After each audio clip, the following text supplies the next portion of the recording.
Coucou tout le monde, j'espère que vous allez bien. Je vous souhaite la bienvenue dans mes carnets noirs. Comme promis, nous vous avons concocté un nouveau générique. N'hésitez pas à me dire ce que vous en pensez en commentaire et nous pourrons le modifier selon vos avis ou pas, s'il vous plaît comme ça. C'est parti! Je vous emmène aujourd'hui dans le Missouri et plus précisément à Hannibal. Alors j'avoue que, comme sûrement certains d'entre vous, quand j'ai entendu parler de cette affaire, j'ai pensé à ça. Eh bien peut-être, qui sait, mais je pense qu'il est innocent sur ce coup-là. La ville d'Hannibal se trouve donc dans le Missouri. C'est une belle ville tranquille de plus ou moins 18 000 habitants et qui se trouve sur la rive droite du fleuve Mississippi. Et cerise sur le gâteau, c'est dans cette ville qu'a grandi le célèbre auteur Mark Twain. D'ailleurs, chaque année, la ville organise un concours de palissade sur le thème de Tom Sawyer. C'est dans ce décor de carte postale que vit la famille Hawke depuis de nombreuses générations. Fred Hawke, qui est assis sur la photo, est d'ailleurs le fondateur du restaurant du coin, la Hawke's Tavern, qui est très populaire dans la ville. Et ce sont les petits-enfants de cet homme qui nous intéressent aujourd'hui. Joey, 13 ans, et son frère Billy, qui a 11 ans, sont deux garçons qui sont aventureux. Joey adore les sciences et espère devenir le premier homme sur la Lune quand il sera grand. Et Billy, quant à lui, adore les serpents. Les deux frères ont pour ami Craig Dowell, qui a 14 ans. Il a 3 frères et sœurs et sa famille vit dans le même quartier que la famille Hawke. Craig partage l'esprit d'explorateur de Billy et Joey. En cette année 1967, il y a de gros travaux dans la région sur la route State Highway 79. Et en creusant, les ouvriers ont mis à jour de nouvelles entrées du réseau de grottes. Il faut savoir que le Missouri est un vrai gruyère. Il y a plus de 7300 grottes dont une vingtaine seulement sont ouvertes au public, comme par exemple la grotte Mark Twain. Il y a aussi une partie du réseau qui est célèbre car il a été utilisé par le fameux Jesse James comme cache d'armes. L'endroit qui nous occupe est un réseau souterrain qui s'appelle Murphy's Cave et bercé par les aventures de Tom Sawyer, notre trio décide d'aller explorer cette nouvelle entrée dégagée par les travaux ce 9 mai 1967. Leurs parents s'en rendent compte car ils rentrent ce soir-là couverts de boue et d'argile et ils leur interdisent d'y retourner. Le mercredi 10 mai, ils vont à l'école comme d'habitude, mais n'ont pas oublié l'idée de visiter la grotte. Ils ont même convaincu un 4e garçon de les accompagner, mais il a été enfermé dans sa chambre par ses parents dès son retour de l'école. Joey Hawke descend du bus scolaire qui le dépose devant la maison de ses parents et de ses 10 frères et sœurs dans le quartier South d'Hannibal, où il rejoint Billy qui est déjà rentré. Comme leurs parents sont partis faire des courses, c'est leur grande sœur de 16 ans qui veille sur ses cadets. Billy et Joey en profitent pour se changer et filer à l'anglaise vers 17h pour rejoindre Craig. Une femme les voit se diriger vers le chantier près de la route et un homme qui nettoie les vitres de l'école les voit sur une colline près des grottes. En plus, des lampes de poche ainsi qu'une pelle ont disparu du domicile des Hawke. Ne les voyant pas revenir le soir, les parents comprennent rapidement où ils sont allés et se rendent sur place pour les retrouver. Ne les voyant pas, ils alertent les secours. Les recherches démarrent rapidement car le temps est compté. En effet, il y a eu un éboulement ce même jour près de Murphy's Cave et la police a peur que les garçons ne soient piégés sans eau ni nourriture. Des experts du Missouri viennent. Des spéléologues s'étaient déjà perdus dans ces grottes et avaient été retrouvés au bout de quelques jours, parfois blessés, parfois malheureusement morts à cause d'éboulements. Et c'est ce que les autorités veulent bien sûr éviter. D'autres experts de Washington, membres de la Natural Speleology Society, viennent en renfort à bord d'Air Force 2 ainsi que des agents du FBI. Les bâtiments communautaires sont devenus les centres de recherche. Chaque zone est fouillée avec minutie et les tas de pierres issues d'effondrements sont déblayés. Le 12 mai, n'ayant absolument rien trouvé, les sauveteurs se mettent à douter que les enfants soient dans la grotte et se demandent s'ils ne sont pas partis dans les bois pour trouver d'autres entrées. Ils ont traversé la grotte et ont cartographié minutieusement les endroits qu'ils ont fouillés. Ils se sont faufilés dans de minuscules passages pour trouver des traces des garçons. Tout a été fait.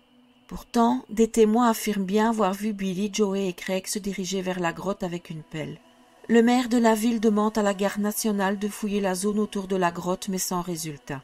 Divers médiums et voyants viennent également pour aider. L'un d'entre eux dit que les garçons sont dans un wagon de train qui transporte des oranges pour quitter le pays. L'idée d'une fugue est évoquée mais est aussi vite écartée. Les garçons ont une vie équilibrée dans des familles aimantes. En plus, les trains qui ont quitté la ville ce jour-là ont été fouillés quand ils sont arrivés à destination pour être sûrs que les garçons n'étaient pas partis pour voir du pays. Les rivières sont fouillées ainsi que les maisons abandonnées. Le 20 mai, le gros des recherches se termine. Soit les enfants ne sont pas dans les grottes, soit ils y sont morts de faim et de soif. Des recherches à plus petite échelle continuent jusqu'en juin. L'entrée de la grotte découverte par les travaux est remplie de béton afin de consolider le sol pour continuer la construction de la nouvelle route. D'autres témoignages sont un peu plus intrigants. Ils parlent d'un homme qui aurait rôdé au sommet d'une falaise nommée Lover's Leap, très proche des grottes dans les jours précédant le 10 mai. Mieux encore, cet homme mystérieux s'est joint aux recherches pendant quelques jours avant de disparaître du paysage. Plus étrange, une chaussette avec du sang appartenant possiblement à un des enfants est découverte. L'idée d'un kidnapping commence à se profiler. Les enfants auraient-ils fait une mauvaise rencontre? Un espoir arrive avec un témoignage qui situe les enfants en bonne santé à Saint-Louis, mais il s'agit d'autres enfants qui leur ressemblaient. Le trio est officiellement perdu pour toujours. Le 21 décembre 1978, un homme est arrêté pour les meurtres de jeunes hommes. Un certain John Wayne Gacy. Et ça fait tilt dans l'esprit de beaucoup de personnes, y compris de certains membres de sa famille. Vous allez me dire que Gacy n'a jamais vécu à Hannibal, et c'est vrai. Cependant, il vivait à l'époque dans la ville de Waterloo dans l'Iowa, et sa maman et sa sœur vivaient à Little Rock en Arkansas. Et pour aller leur rendre visite, il passait par Hannibal, où il passait souvent la nuit dans un Holiday Inn. Et au mois de mai, c'est la fête des mères. Il serait donc logique qu'il se soit trouvé dans les parages. Un cousin du neveu du tueur, Sean Jackson, qui a d'ailleurs vécu à Hannibal, confirme les passages fréquents de Gacy dans la ville dans les années 60 et 70. Jackson est allé voir plusieurs fois Gacy en prison et lui a demandé si c'était lui qui avait fait ça. Et Gacy se serait montré évasif et ne voulait pas en parler. Officiellement, Gacy a commencé ses meurtres en 1972, mais on ne sait pas réellement ce qu'il a fait avant. Il a été exécuté par injection létale à la prison de Stateville le 10 mai 1994. Tiens, un 10 mai, comme le jour de la disparition des enfants. Malheureusement, rien ne prouve sa culpabilité. En 2006, l'école où allait le trio devenu vétuste est abandonnée et une nouvelle est construite. Et pendant ces travaux, une nouvelle grotte est mise à jour. Tout le monde pense immédiatement aux garçons. Leurs restes sont peut-être là depuis tout ce temps. Elle est fouillée avec minutie, mais aucune trace d'eux.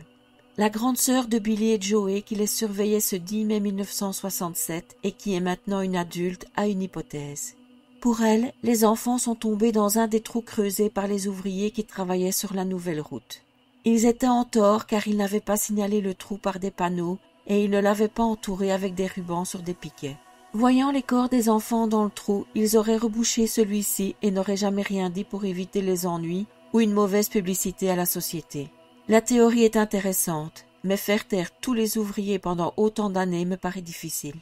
Certains auraient parlé pour libérer leur conscience et pour que les parents puissent savoir ce qui s'est passé et donner une sépulture à leurs fils. Ok, on les a peut-être menacés de les renvoyer, mais ils ont bien été pensionnés à un moment. Et même, ils auraient pu dénoncer les faits de manière anonyme si on les avait menacés et s'ils avaient peur pour leur sécurité. Mais rien n'a jamais été signalé de ce côté-là. Don Nicholson était un des spéléologues partis à la recherche des garçons. Il avait 29 ans à cette époque. Il se souvient, je cite, « Je travaillais là-bas à l'époque et j'ai entendu à la radio que 3 garçons avaient disparu dans la région de Murphy's Cave au sud d'Hannibal. Donc, connaissant bien cette région, je suis descendu pour aider. Une partie de la tranchée de la route s'était effondrée et je pensais que les garçons étaient coincés dessous. Mais nous avons continué les recherches. Je ne pense pas que quiconque aurait pu faire quoi que ce soit. On a épuisé tous les passages où ils auraient pu se trouver. » Une plaque commémorative est placée près de l'entrée de la grotte. Dans l'État du Missouri, il n'y a pas de prescription pour les disparitions. Billy, Joey et Craig sont toujours portés disparus et le seront jusqu'à ce qu'on les retrouve, je cite, « quel que soit leur état ». Il y a un podcast très complet sur cette affaire, appelé The Lost Boys of Hannibal. Malheureusement, il est en anglais. Le 5 décembre 2017 paraît le livre Lost Boys of Hannibal, Inside America's Largest Cave Search, écrit par John Wingate. John avait 13 ans au moment des faits et était ami avec Billy et Joey. Il dit « J'ai écrit ce livre pour que les garçons perdus et les efforts héroïques de centaines de participants pour les retrouver ne soient pas oubliés. Ces garçons, dont 2, les frères Hogg, venaient d'une famille nombreuse. Presque tout le monde en ville les connaissait. Ils tenaient un restaurant populaire Donc, c'était une période stressante et il y avait beaucoup de peur et d'anxiété dans l'air. Alors, à votre avis, que s'est-il passé? Un tragique accident dissimulé par les ouvriers? Un accident sans jamais avoir retrouvé les corps? Une fugue ou un prédateur qui a croisé leur route?